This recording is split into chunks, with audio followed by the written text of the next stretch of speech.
Recorded Books presents Horrible Harry and the Stolen Cookies by Suzy Kline.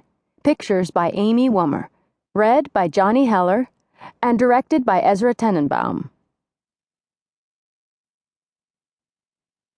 The Super Cookie. My name is Doug, and I'm in 3rd grade. I write stories about my best friend Harry and all the horrible things he loves. I've written about an earwig, green slime, a dungeon, a burnt wiener, vultures, and even dead fish. This story is different. It's about a chocolate chip cookie.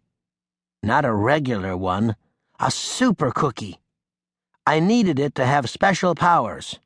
I had to use it to stop Harry from doing the most horrible thing he had ever planned to do. What was that horrible thing? And did the super cookie work? I'll tell you all about it. Not a normal Harry day. It started on Monday morning before school. Harry got out of his grandma's red truck as usual, closed the door, and then did something very unusual.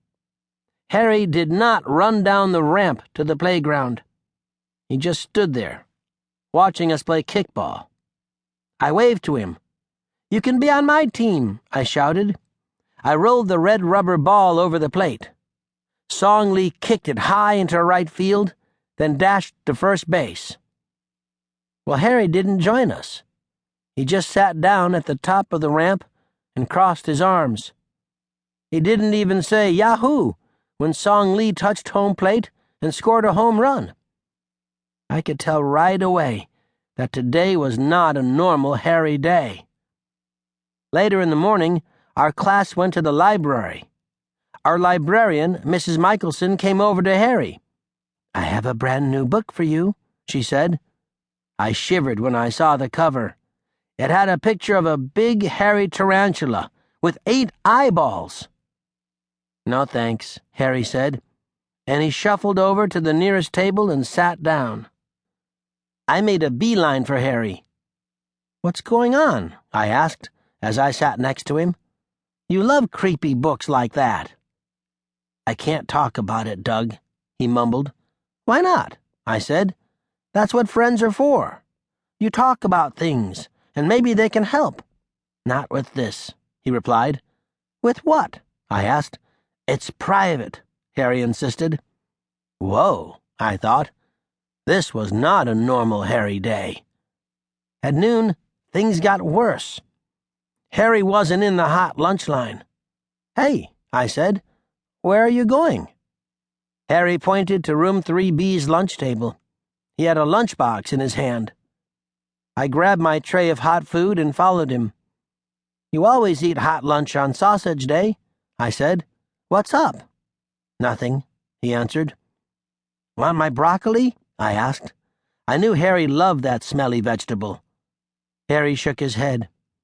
I dangled a sausage link in front of his face. "Want a juicy bite?" "Nope," Harry answered. Then he reached for his peanut butter sandwich. We didn't say another word. We just ate our lunches. Everyone else at room 3B's table was busy talking about the 3rd grade's annual sharing and caring tag sale. It was coming up on Thursday. "Which charity do you want to earn money for?" Mary asked. "Miss Mackle said we get to vote after lunch." "I know who I'm voting for," Sydney replied. "The animal shelter. They save lots of dogs from the death chamber." "It's not called a death chamber," Mary corrected. "Dogs are put to sleep." "It's the same thing," Sid insisted. "It's not fair. Animal shelters need money to keep dogs alive." "Well," Mary said, "I'm voting for the Girl Scouts. That's a very caring group. I know because I am a Girl Scout. We collect food for community soup kitchens, and we make things for nursing homes." Dexter raised his hand and pretended to write in the air.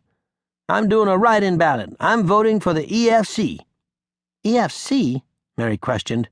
"That sounds like KFC." Dexter chuckled. "Well," he said, "Elvis did like fried chicken, but that's not what EFC means. It's the Elvis Fan Club. That's not a charity."